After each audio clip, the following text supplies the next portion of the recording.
Good morning, guys. Hope you're doing well. Today I want to talk about growing up, Asian American, specifically Indian American, in the U.S. Um, First, before I begin, I just want to shout out my friend Nelly for giving me this video idea. Thank you, Nelly. And, just for anybody else watching, if you ever have video ideas, um, let me know. I'm open, and I can always use more video ideas. Second, as I recount my experience, I just want to say, you know, me doing this video isn't meant to, you know, be a summation or represent all of, the Indian American experience. This is going to be from my perspective, which is all I have, and, what I saw. And I don't expect it to be the summation of, what it means to be Indian American. So, as I get into this, the first point I'd say, obviously, it comes obvious, is your identity in so many ways is the mix of, the Eastern culture you're, historically from, and then the Western culture you're living in. So, for example, I spoke Bengali at home, and then obviously I spoke English, at school and other places. Um, I would watch Bollywood movies growing up, and I would watch Hollywood movies as well.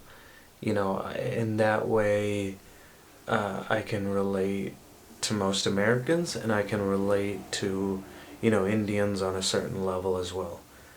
Uh, I think this mixed identity,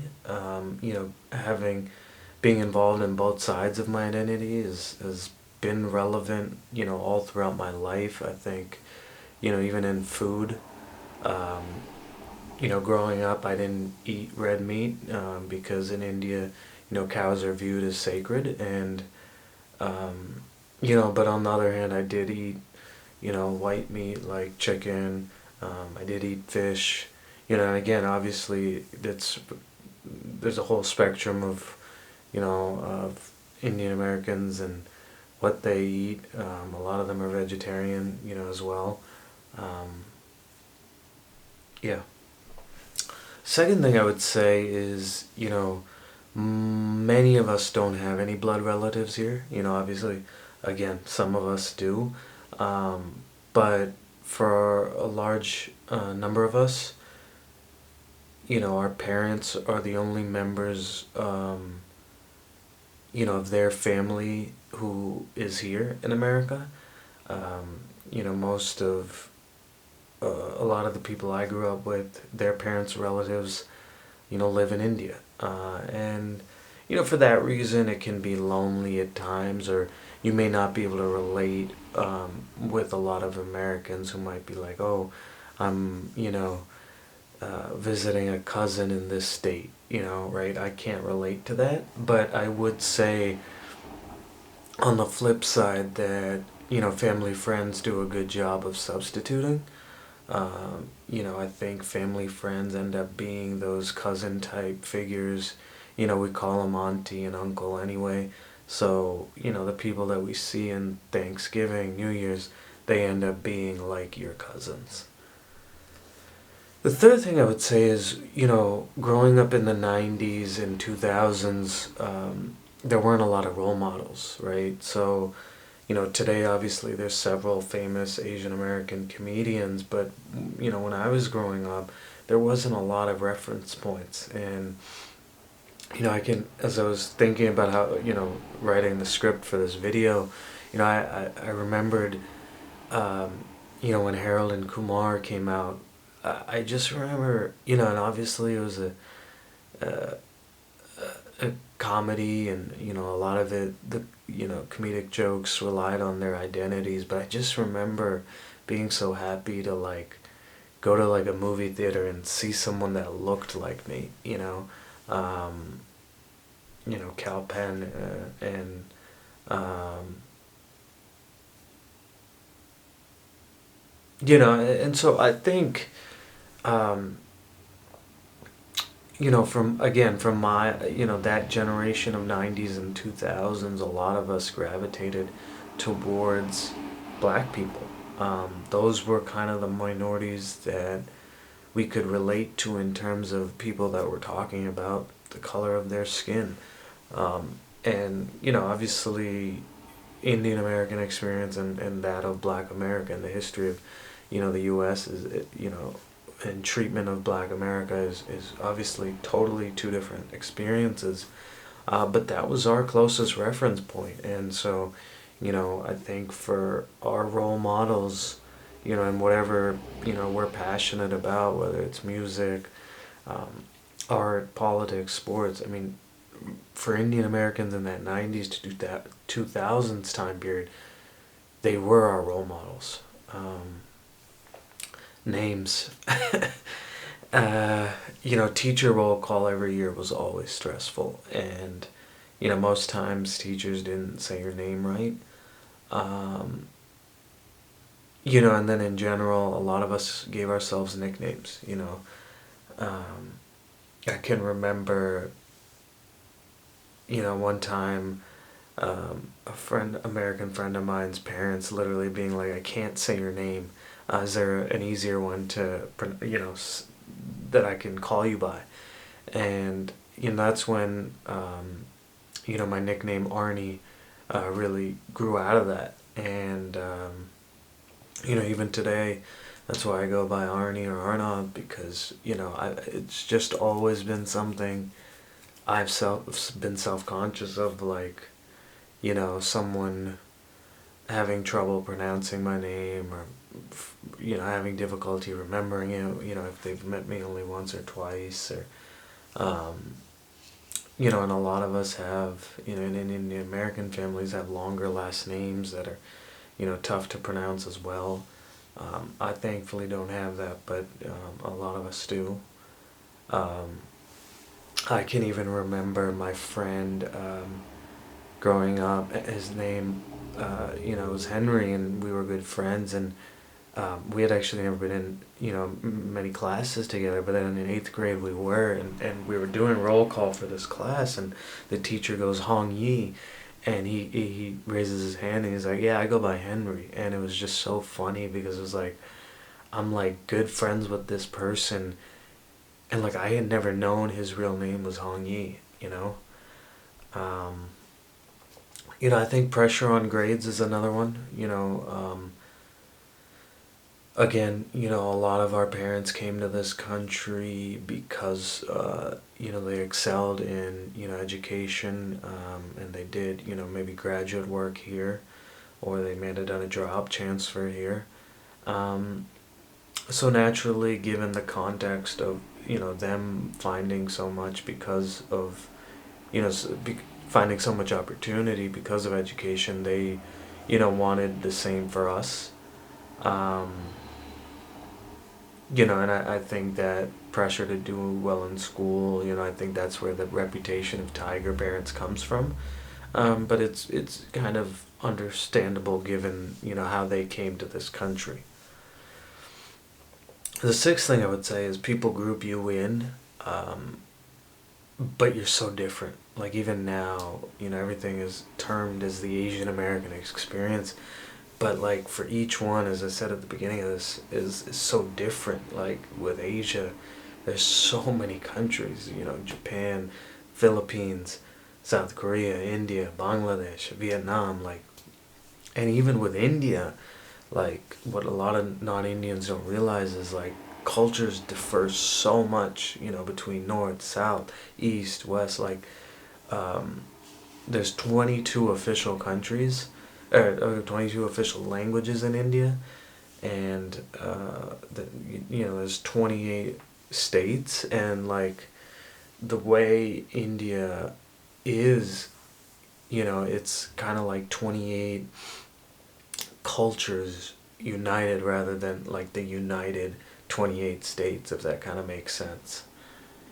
And with respect to the Indian experience, especially, you know, like I'd put the Christian, Sikh, Muslim Indian American experience in this as well. Like, obviously, most Indian Americans are Hindu, but there is, a lot of Christian, Sikh, Jain, Muslim Indians. And, I feel like those friends of mine who are those religions often get the wrong end of the stick because people assume they're Hindu. I would also say, to my Middle Eastern friends, I think that they get grouped in, you know, my friends that are from other, parts, different countries in Asia but are brown skinned. Um, whether it's, you know, um, like Pakistan, Afghanistan, Bangladesh, Sri Lanka, um, you know, United Arab, UAE, like, I think all of them, when people meet them, first is, oh, you're Indian, right? Um, so, I mean, I feel bad for them. Side note, I hope you know this already, but, the language that's very popular in India is Hindi, and the religion is Hindu. I think the seventh thing I want to talk about is, there's a pressure marrying someone in your own culture slash religion, right? So, again, you have to have the context of immigrant parents coming here.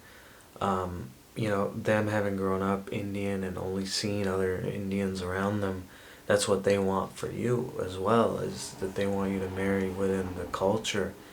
Um, and also within the religion, because obviously, Hindu and Muslim are very different religions. Um, for me here, you have to handle it the way you want to handle it. Uh, I know people that want to honor their parents and will, do that. And I know people that, really are open to any race, religion. You have to live your life the way you want to. I think on that parents' point, like, I think for us that grew up here, we'll never understand our parents' struggle. I'll visit India every 4 years, but like, I'll never understand the circumstances that they had. For example, my dad had, growing up, like, two shirts. So he'd wear one to school, and then the other one he'd wash and, you know, um, dry outside, and he'd wear that the next day. Um, my mom was like one of two women in her whole PhD cohort because, in the 1980s, it wasn't common for women in India to be, that highly educated. Um, coming to America, um, with not that much money, not understanding the culture, having an accent, and still creating a success. I'll never be able to understand that. Um, I think for me, um, a lot of my young time was about fitting in. And then as an adult, I think you actually appreciate your culture a lot more, and don't hide it as much. That's just been my experience. Um, I would say, though, that, 9/11 changed a lot of things. Um, one of the reasons I never wear a full beard is really because of, fear of, discrimination or being um, yelled at on the street.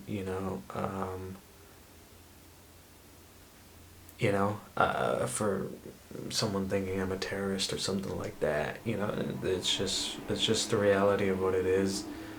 You know, not sure if that's the right decision, but it's just the decision I'm making. Um, I would say I dealt with subtle bullying growing up. Like, I remember being called like chocolate, um, I remember, being assumed that I was smart or good at math. Um, I remember someone making fun of my, uh, you know, friend's parents' accent. Um, it is what it is. And I think on the flip side, when you visit India, they very much view you as American. I mean, you just can't be Indian enough. Um, and that tends to be the experience there. I would say, you know, one thing I've noticed as I've grown older is if you don't practice your language, you're gonna lose it. Um, and just overall, man, like I think, you have to just be yourself, and do what makes sense for you. I, have become a lot more authentic in my older years, just with maturity and just with lack of care of, how what judgment people are gonna make. But I understand, um, that people, might do things to fit in. Um, you have to make the best decisions for yourself. I can't say what way is the best or what way is the right way. But yeah, that's been my experience. Growing up Asian American and specifically Indian American in the U.S. For anybody that is Asian American, I'd love to hear if any of this resonated with you, or if I missed anything that you've dealt with. And if you're not of Asian American background, I'd be interested to hear if something stood out for you. Whether you're a friend of mine or a friend of you have a good friend who is Asian American. Yeah, thanks, guys.